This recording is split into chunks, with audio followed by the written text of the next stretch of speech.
안녕하세요. 저는 서울에 혼자 살고 있는 돌싱 30대 남자입니다. 여러분들에겐 첫사랑의 기억이 어떻게 남아있나요? 다시 생각해도 설레고 아련하고 그리운 기억으로 남아있으신가요? 남자는 생각만 해도 설레는 첫사랑을 죽을 때까지 못 잊는다고 하던데 저는 다른 의미로 첫사랑을 죽을 때까지 못 잊을 것 같아요. 어쩌다 제 첫사랑의 기억이 이렇게 바뀌게 되었는지 지금부터 이야기를 풀어볼게요. 저는 고등학생 때 같은 반이었던 아내를 보고 첫눈에 반해 짝사랑을 해왔었어요. 가슴 간질간질거리는 저의 첫사랑이 그렇게 시작된 것이죠. 아내는 미모가 뛰어나서 전교생에게 정말 인기가 많았어요. 여자들은 아내가 쓰는 물건들을 따라 샀었고 학교에서 인기 좀 있다는 잘생긴 애들도 아내의 뒤를 졸졸 따라다녔었어요. 하지만 저는 잘생긴 것도 아니고 그렇다고 날씬한 것도 아니라서 뒤에서만 아내를 봤었어요. 정말 평균 이하의 외모에 살집도 있는 편이라 제가 봐도 너무 별로더라고요. 늘 그렇게 뒤에서 아내를 지켜보다가 아내가 가는 대학에도 따라 들어가게 됐어요. 아무리 그래도 그 정도까지 하냐고 말하시겠지만 저는 그만큼 아내를 무척이나 좋아했었거든요. 제 세상은 아내에 의해 흘러간다고 볼 수 있었어요. 그렇게 대학을 가서도 혼자 속으로만 좋아하다가 대학 졸업할 때쯤 제가 용기를 내서 아내에게 고백을 했어요. 현이야, 친하지도 않은 내가 이렇게 불러내서 당황했지. 졸업하기 전엔 꼭 너한테 하고 싶은 말이 있어서 불렀어. 나 너 좋아해, 현이야. 나도 알고 있었어. 고등학생 때부터 뒤에서 계속 나만 보던데 어떻게 몰라? 다른 애들은 나랑 얘기 못해서 안달이었는데 넌 끝까지 쳐다만 보더라? 아, 알고 있었어? 다른 애들은 다 잘생기고 이쁜데 난 너무 못생겼잖아.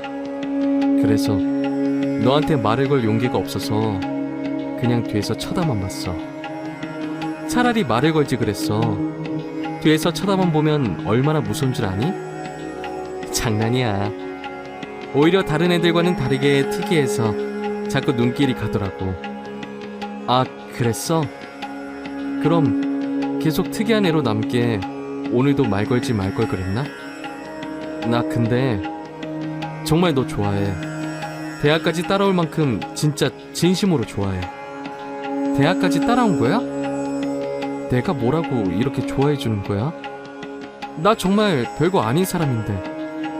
아니야, 너만 보고 있으면 주변이 환해지고 너가 웃을 때마다 내가 행복해지는걸. 이젠 졸업 앞두고 마지막이라고 생각하고 말한 거야. 부담 가지지 마. 대답 안 해줘도 돼. 왜? 난 대답하고 싶은데. 원래 고백은 대답 들으려고 하는 거 아닌가? 나는 좋아, 우리 한번 만나보자. 아직 어리니까 가볍게 만나보고 아니면 그때 헤어지면 되지. 저는 인생은 믿져봐야 본전이라는 생각에 당연히 차일 것이라고 예상하고 고백한 것인데 예상 밖으로 아내는 활짝 웃으면서 저를 받아주더라고요. 그렇게 저희는 얼떨결에 연애를 하게 되었어요. 남들과 똑같이 데이트도 하고 사랑을 나누었죠. 아내 주변에서는 도대체 저를 왜 만나냐고 했었는데 그냥 웃기만 하더라고요. 저는 이유가 뭐든 지금 아내와 사귀고 있다는 자체가 행복해서 아무런 상관이 없었어요. 그리고 졸업을 하고 저는 운 좋게 대기업에 취업을 하게 되었어요. 아내도 대기업에 계속 이력서를 넣어보는데 서류 전형은 대부분 합격을 하는데 저보다 자격증이 많이 부족해서 그런지 최종 면접에서 항상 떨어지더라고요. 결국은 대기업은 포기하고 중소기업에 취직을 하게 되었죠. 위로가 전혀 안 되겠지만 그래도 아내에게 취직 축하한다고 맛있는 것도 사주고 아내가 평소 갖고 싶어 했던 지갑도 축하 선물로 사줬습니다. 아내는 저의 응원을 받고 힘을 내서 열심히 회사를 다녔어요. 제가 어느 정도 직급이 올라갔을 때 아내에게 결혼을 하자고 했어요. 아내는 망설임도 없이 단칼에 제 청혼을 거절하더라고요. 아직 직장이 변변치 못하다면서 자신이 당당해질 수 있을 때 결혼을 하고 싶다고 했었어요. 아무것도 없는 나랑 결혼하고 싶다고 해줘서 너무 고마운데 아직 내가 직장이 변변치 않아서 지금 결혼하기엔 너한테 너무 곤란해. 그럼 내가 싫어서 거절하는 게 아니라 직장 때문에 거절하는 거야? 직장이 무슨 상관이야. 우리 둘이 잘 살면 되는 거지. 그래도 직장이 좋아야 월급도 많이 받고 우리가 걱정 없이 살 거 아니야. 너 월급에 비하면 내 월급은 너무 작잖아. 나는 내가 네 앞에서 당당해질 수 있을 때 결혼하고 싶어. 그래도 너가 안 버는 것보단 낫지. 우리 둘이 같이 벌면 괜찮아. 그리고 나 혼자 벌어도 너 하나쯤은 먹여 살릴 수 있어. 아내가 저보다 못한 직장에 다닌다고 스트레스 받아하는 것 같아서 괜찮다고 다독여줬어요. 아내는 제가 대기업에 다니니까 확실히 제 월급이 자신 월급보다 많다는 것을 알았지만 정확히 얼마나 되는지 모르는 상태였거든요. 그래서 저는 아내에게 이 정도의 월급을 받고 있으니 결혼해도 문제가 없다고 설득했죠. 제가 자신보다 2배 넘게 받는다는 것을 듣고 놀라더니 고민을 하는 것 같더라고요. 계속되는 저의 설득 끝에 아내는 긍정적으로 생각이 바뀐 것인지 제 청혼을 받아주었어요. 제가 이렇게 결혼을 서두르게 된 이유는 회사에서도 아내가 인기가 많은 것 같더라고요. 아내가 종종 회사에서 치근덕거리는 남직원이 있다고 얘기를 꺼낼 때마다 다른 남자들이 더 이상 치근덕거리지 않게 얼른 결혼을 해야겠다는 마음을 먹게 됐죠. 저는 그렇게 힘들게 아내와 결혼하는 데 성공했습니다. 저희는 결혼한 지 2년이 지났는데도 자식 없이 여전히 둘이서 신혼생활을 보내고 있어요. 사실 아무리 노력을 해도 아이가 저에게 찾아올 생각을 하지 않더라고요. 아내와 저는 아직 젊으니까 조급해하지 말고 아이가 찾아올 때까지 천천히 기다려보기로 했어요. 그러다 결혼 3년차가 되었을 때 아내가 임신을 했더라고요. 저희 부모님은 아들이든 딸이든 상관없다며 너무 수고했다고 고맙다면서 아내의 손을 꼭 잡고 우셨어요. 아내도 어머니의 눈물을 보고선 살짝 눈가에 눈물이 고였더라고요. 며느리 아끼는 시부모님 덕분에 낙동강 오리알 신세가 된 저만 힘들어졌었어요. 아내 회사가 중소기업이어도 설립자가 여성분이어서 그런지 복지가 대기업 못지않게 좋더라고요. 아내는 일을 하면 스트레스 받을까봐 아이를 위해 휴직을 하고 집에서 쉬고 있었어요. 혹시나 쉬면서 집안일이라도 할까 어머니께서 집에 오셔서 아내 대신 집안일을 다 해놓고 가시더라고요. 저도 퇴근하고 오면 어머니의 잔소리를 듣고 아내의 시종을 들기 시작했고요. 아내 시종을 들면서도 저는 태어날 아이 생각에 하나도 힘들지 않았고 행복했어요. 저희는 아들, 딸 구애받지 않으려고 병원에 검진을 가도 성별을 알려고 하지 않았어요. 출산하고 아이를 보러 신생아실에 갔는데 아내를 아주 쏙 빼닮은 귀여운 딸이더라고요. 엄마를 닮아서 그런지 아이의 얼굴이 벌써 완성형이라고 호들갑 떨었다가 아내한테 주책이라면서 벌써 딸 바보 됐냐고 등짝 한 대 맞았네요. 아내 손이 매운 편인데 저는 그날 아무리 맞아도 아프지가 않고 오히려 간지러웠어요. 이래서 다들 딸 낳으면 딸 바보가 되는 건가 보다 싶더라고요. 딸이 태어난 지 이제 1년이 넘어가기 시작했을 때 저는 집 앞에서 충격적인 장면을 목격하게 됐습니다. 제가 직급이 올라가면서 회의다 뭐다 여기저기 불려다니다 보니 정시 퇴근하는 아내가 항상 저보다 먼저 집에 와 있었어요. 그런데 제가 몸이 안 좋은 것 같아서 회의에 참석하지 못하고 집에 바로 온 적이 있었어요. 차를 주차하고 내리려고 가방을 챙기는데 어떤 차에서 내리는 아내가 보이더라고요. 아내는 운전면허가 없어서 항상 제가 데려다 주거나 대중교통을 이용해서 출퇴근을 했었거든요. 저는 처음엔 동료가 데려다 준 거라고 생각하고 신경을 쓰지 않으려고 했었어요. 그런데 아내가 집에 들어가려고 할 때 남자가 차에서 내리더니 아쉽다는 듯 아내의 손을 잡더라고요. 저는 내리려고 손잡이에 올린 손을 떼고 그 모습을 어처구니 없이 쳐다보고 있었어요. 아내는 남자를 보면서 웃고 있고 남자는 잡은 손을 앙탈 부리듯이 흔들고 난리도 아니더라고요. 다른 사람이 보면 그 둘이 부부인 줄 알겠더라고요. 하필이면 제 차가 입구 정면에 주차하고 있어서 제 블랙박스에 그 장면이 그대로 딱 찍혔었어요. 저는 차 안에서 나오지 않고 아내가 들어간 후에도 그 장면만 계속 돌려보고 있었어요. 잘못 생각한 거라고 현실을 부정하려 했지만 보면 볼수록 외도가 맞는 것 같아서 화가 나더라고요. 더 확실한 증거를 잡아야겠다는 생각에 저는 집으로 바로 들어가지 않았어요. 차 안에서 쉬다가 원래 제가 퇴근하던 시간에 맞춰서 집에 들어갔죠.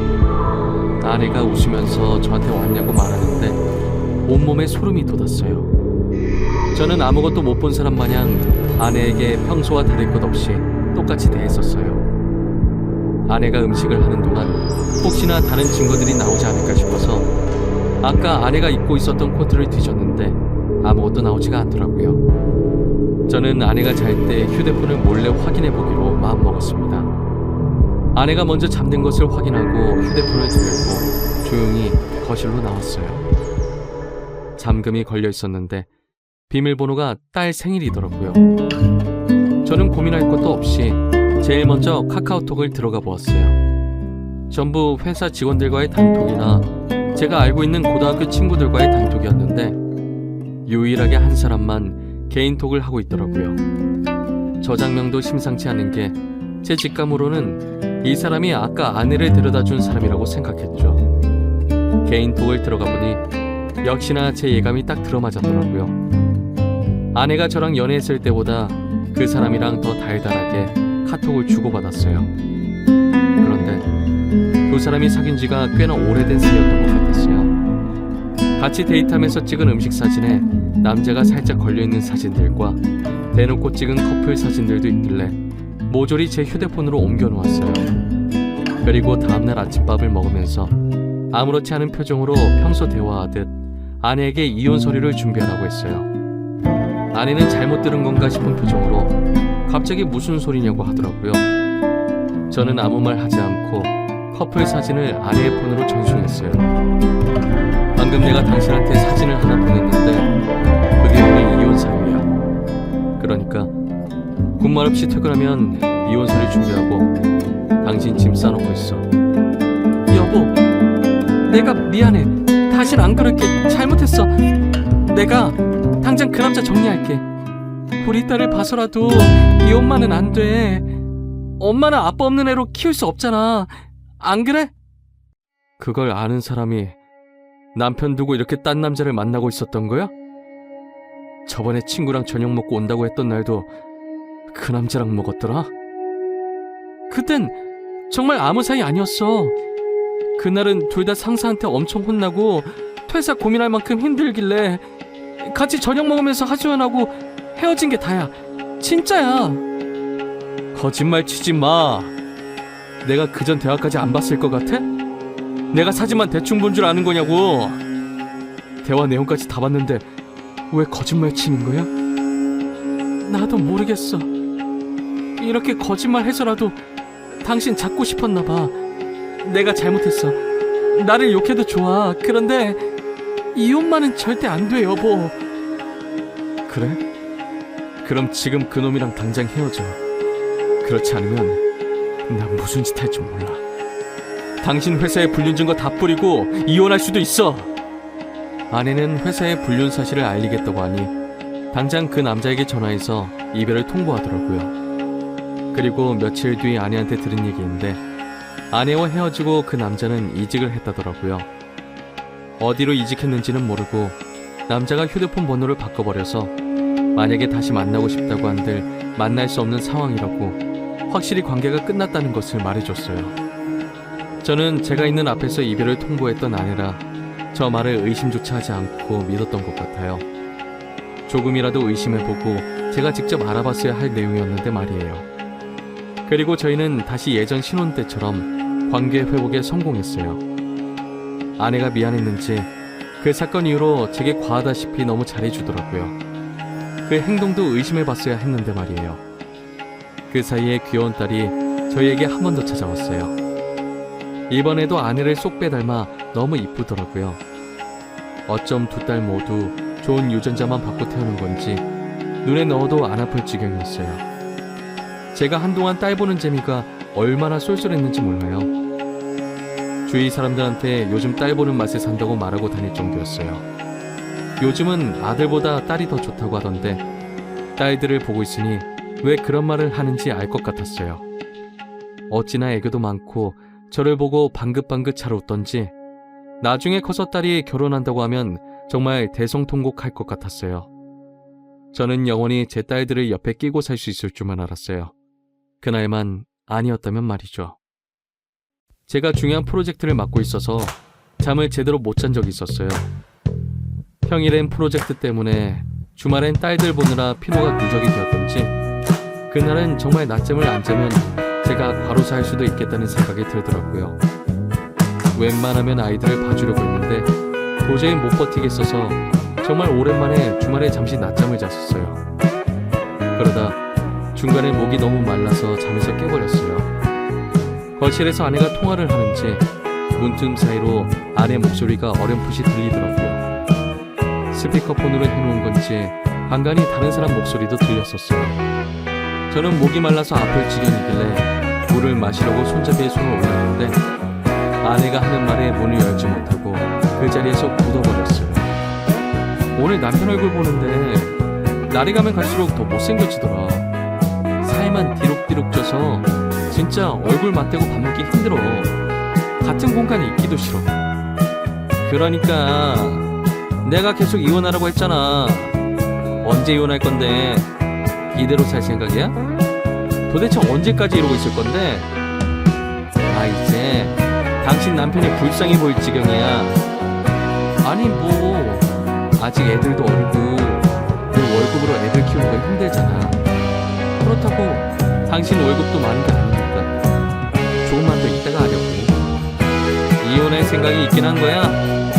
내가 봤을 땐 당신 남편이 가진 돈 때문에 이혼 안 할 것 같다. 말로만 이혼할 거라고 하고 계속 이런 식이면 나 당신 남편한테 다 말할 거야. 아, 좀 기다려보라고 했잖아. 왜 이렇게 보채는 거야? 매력 떨어지게.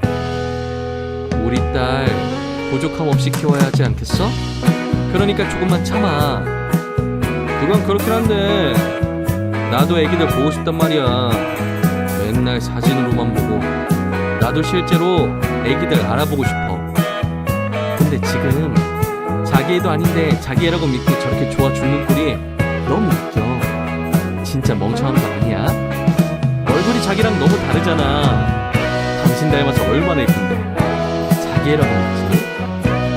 얼핏 들었을 때 대화 내용으로 아내가 상간남이랑 통화하고 있었다는 걸 알아차렸어요. 얼굴 얘기하면서 제 상담을 할 때부터 저는 손을 뻗어서 화장대에 있던 제 폰을 들고 아내의 통화 내용을 녹음하기 시작했었어요. 둘이서 오가는 대화들이 정말 갈수록 가관이더라고요. 제 험담은 그럴 수 있다고 생각했는데 이제껏 제 딸이라고 믿었던 애들이 알고 보니 제 딸이 아니라 상간남 딸이라고 하니까 너무 충격적이더라고요. 저는 들고 있던 폰을 바닥에 떨어뜨렸고 그 소리에 아내가 놀랐는지 황급히 전화를 끊더니 방문을 열고 불을 켜더라고요. 불을 켜자마자 바로 앞에 서 있던 저를 발견하고 놀라서 소리를 지르더라고요. 여보, 당신 언제부터 여기 있었어? 혹시 내가 통화하는 거 들은 거야? 어디서부터 들었어? 다 들었어? 너 당장 내 집에서 나가. 더 이상 네 목소리 듣고 싶지 않으니까 아무 말 하지 말고 지금 조용히 그대로 문 열고 나가. 여보, 이거 오해야. 내 말 좀 들어봐. 어? 당신이 지금 어디서부터 뭘 들었든 다 오해야. 그러니까 이거 드라마 얘기야. 내가 요즘 보는 막장 드라마 있는데 그 얘기하는 거였어. 내가 방금 분명히 당신 목소리 듣고 싶지 않다고 말했을 텐데. 나가. 안 나가? 못 나가겠으면 내가 나가게 만들어줘? 아이들 데리고 당장 나가! 여보, 내가 정말 미안해. 어? 나 여기서 절대 못 나가. 한 발자국도 안 나갈 거야. 여기서 나가면 정말 갈 곳이 없어. 그러니까 제발 한 번만 봐줘. 괜히 입만 아프게 더 말할 필요 없고 여기 있는 물건들 다 내 돈으로 산 거니까 그대로 두고 귀찮게 짐 쌀 필요 없이 몸만 나가면 되겠네. 아이들 데리고 나가. 내 인내심도 여기까지니까. 아내는 계속 나갈 수 없다면서 제 바지가랑이를 잡고 늘어지더라고요. 저희가 싸우는 소리에 놀란 애들도 울고불고 난리가 났었어요. 제 애가 아니라는 말을 들으니 더 이상 애들이 울든 말든 달래주고 싶지가 않았어요. 아이용품은 저희 집에 도왔자 필요가 없으니 대충 애들 집만 챙겨서 아내 손이 쥐어줬어요. 아내는 제가 쥐어진 가방을 던지고 못 간다면서 바닥에 들어 눕더라고요. 제가 경찰에 전화하는 신용을 하니 아이들을 데리고 나갔어요.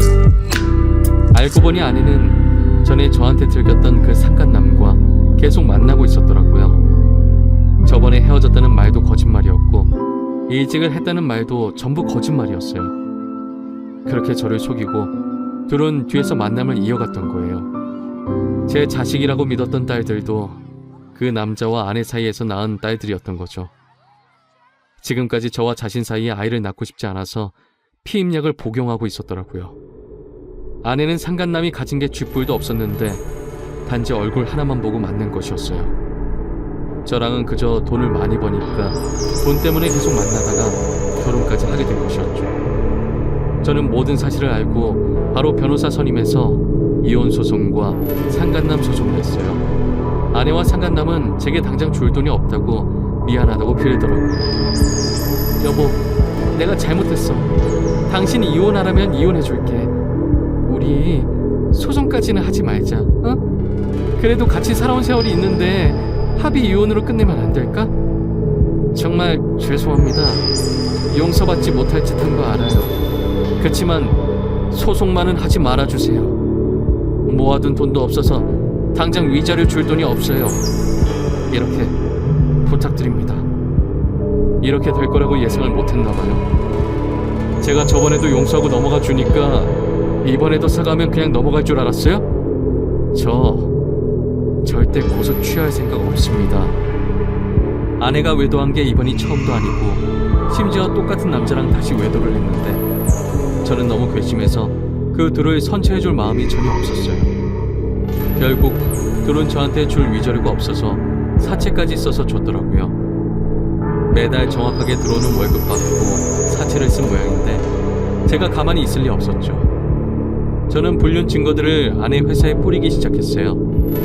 회사 내 커뮤니티에 익명으로 녹음본과 함께 글도 올렸고 팩스로 커플 사진들도 보내고 제가 할 수 있는 건 다 했었어요. 결국 아내와 상간남은 회사에서 질타를 받으며 그대로 쫓겨났습니다. 그리고 현재까지도 빚쟁이들을 피해 도망 다니고 있는 것 같더라고요.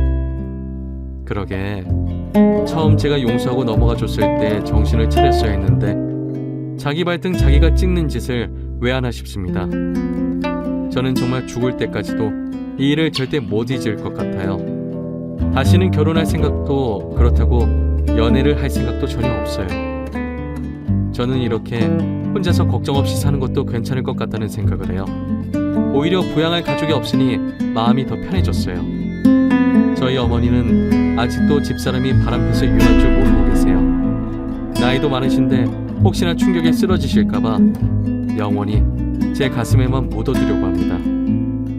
여러분들은 첫사랑의 기억이 꼭 이쁘게 남아있었으면 좋겠네요. 지금까지 제 이야기 들어주신 모든 분들께 감사합니다.